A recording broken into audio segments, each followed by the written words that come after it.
Fala pessoal da Baster, vídeo anual, resultados de 2020 da IRB. Chegou a hora de falar dessa empresa aí que ficou no olho do furacão no ano de 2020, né? Uma série de situações aconteceram e realmente foi um ano péssimo, né? Não, a despeito de toda a questão relacionada à pandemia, a empresa ela passaria por um ano péssimo mesmo se a gente estivesse vivendo em situações normais aí no nosso país e no mundo. Então vamos falar um pouco aí do que aconteceu em 2020 e mais ou menos como analisar a empresa no momento e daqui para frente, né? Então, a primeira questão aqui que mostra nesse primeiro slide é a questão da governança. Quem acompanha sabe que a empresa passou por uma série de problemas com a diretoria anterior. A diretoria foi completamente modificada, se descobriu uma série de esqueletos no armário, problemas inclusive de fraudes nos seus balanços, né? A empresa ela se pintava como uma empresa que tinha um operacional fortíssimo,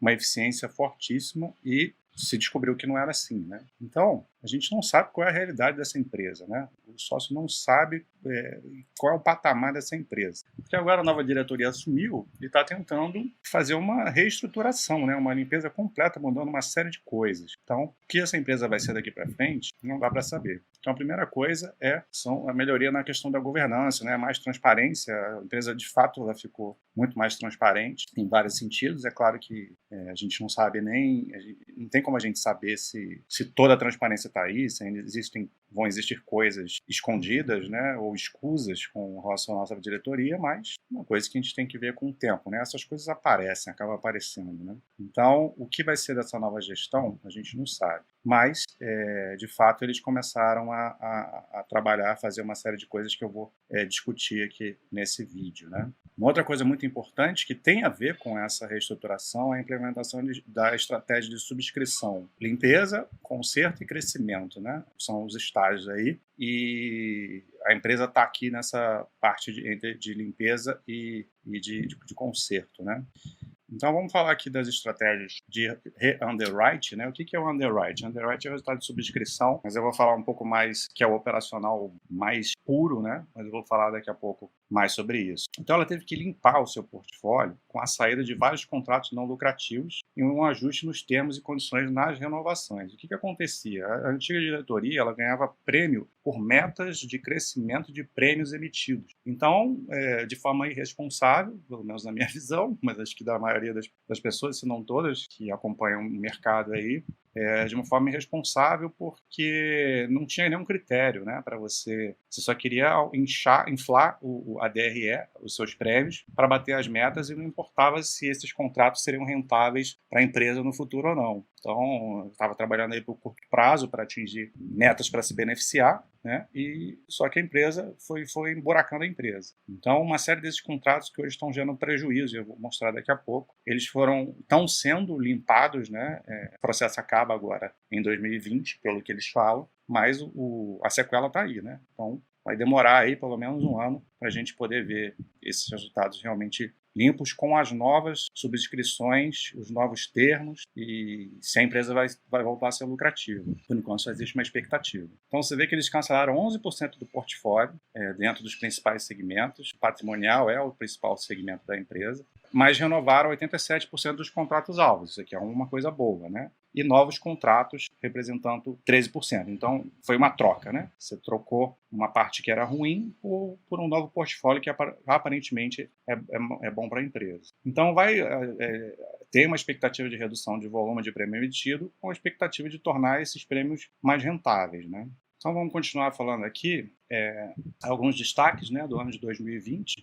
Prêmios emitidos, cadê o ano? Aqui, no acumulado do ano, prêmios emitidos cresceram 12,7% em relação a 2019. Então, mesmo com essa enxugada aí, né, de prêmios, eles já conseguiram recompor e crescer 12,7%, mas crescer de uma forma mais rentável, né, aparentemente, né? Vamos ver daqui para frente. Sendo que essa é uma coisa que eu achei um pouco não tão boa, né? Porque esse crescimento ele veio dos prêmios no exterior, só que esse avanço no exterior ele tem muita relação, muita combinação por variação cambial. Então, tanto é que teve redução dos negócios, principalmente do exterior, e mesmo assim veio positivo. E você vê que o Brasil, que não tem essa questão cambial, ficou estável, né? Cresceu um pouquinho aqui. Então, a gente tem que ver a realidade aqui é que o crescimento de prêmios ficou flat, mas essa é a ideia mesmo, né? Eles estavam enxugando o portfólio.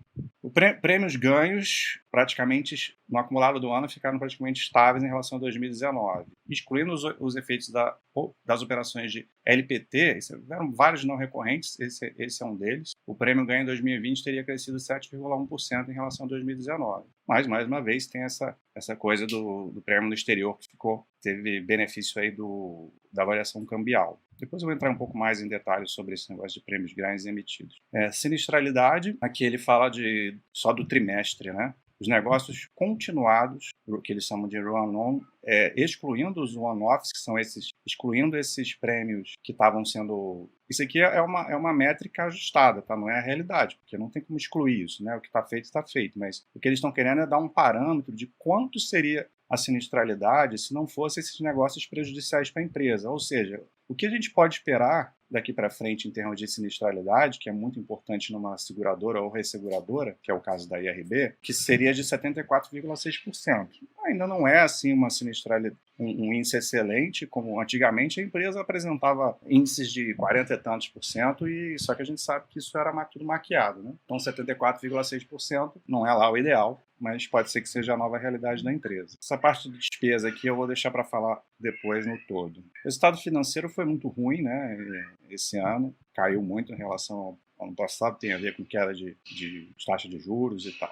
Aqui o índice combinado, que é a métrica mais importante aí para a seguradora ou resseguradora, que verifica a eficiência operacional da empresa. Aqui ele até explica bem, ó. Você pega todas as despesas com sinistros, que é a principal parte, mais custos de aquisição, mais as despesas administrativas em relação ao prêmio ganho. Então, o ideal é que isso aqui fique abaixo de 100%. Quanto menor, melhor. Mais rentável é para a empresa, mais os seus negócios são operacionalmente eficientes. E a gente vê que a empresa não está conseguindo isso, mesmo excluindo os negócios descontinuados, que eles chamam de one-offs, atingiu a marca de 102,1%. Então, isso aqui é um prejuízo operacional que a empresa ainda está tendo. O lucro líquido aqui fala do trimestre, vou deixar para falar depois. Aqui, ó. Isso aqui está muito pequenininho. Vamos ver se aumenta. Então, isso aqui é para mostrar como é que a empresa seria sem esses negócios que eles limparam e né? Porque com o resultado líquido contábil da empresa em 2020 foi de um prejuízo de 1,5 bilhões, né? É um prejuízo colossal aqui que a empresa teve. A gente vê o estrago aí que foi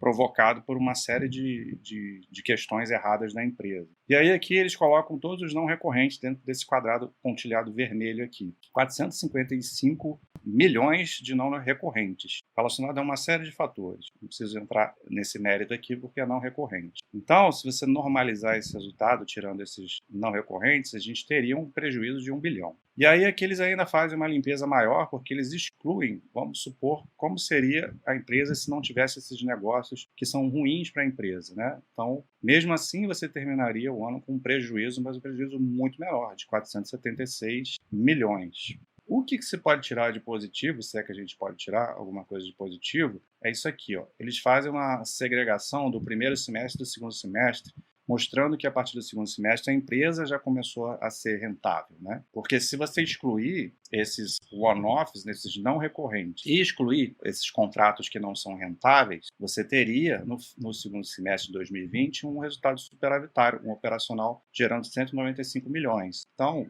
isso é inicialmente o que se espera que a empresa entregue daqui para frente por semestre, né?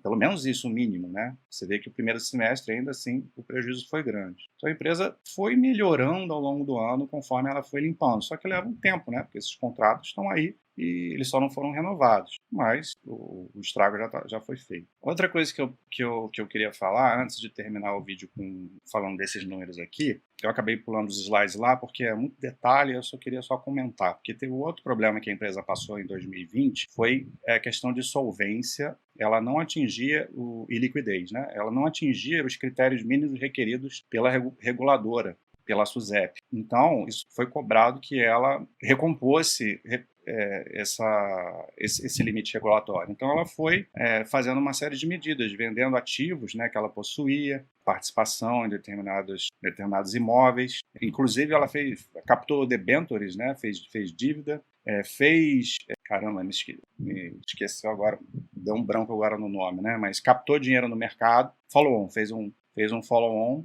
para captar dinheiro. E então foi uma série de medidas que ela foi fazendo e ela conseguiu, ao final de 2020, atingir esse limite regulatório. Então, era a primeira coisa, a medida mais urgente, né? Poderia trazer mais problemas para ela se ela não resolvesse isso, punições e multas e tal. E isso aí foi resolvido. Então, agora a segunda parte foi consertando essa questão dos prêmios, né? E a partir de agora, a terceira missão dela, que é voltar a ter um crescimento e chegar num patamar mínimo que torne a empresa interessante para o sócio, né? Que se viu que não estava sendo. Então vamos dar uma passada aqui no geral. Isso aqui é mais para vocês terem uma ideia de como funciona uma DRE de uma resseguradora, porque até tinha gente perguntando no fórum e eu prometi que eu ia falar um pouco disso no vídeo, né? Apesar de que o vídeo vai acabar ficando um pouco longo, mas tudo bem, tá aí para quem quiser assistir e aprender um pouco mais. Então a gente vê aqui a comparação do ano e a variação, né? Prêmios emitidos, que já falei que cresceu 12,7%,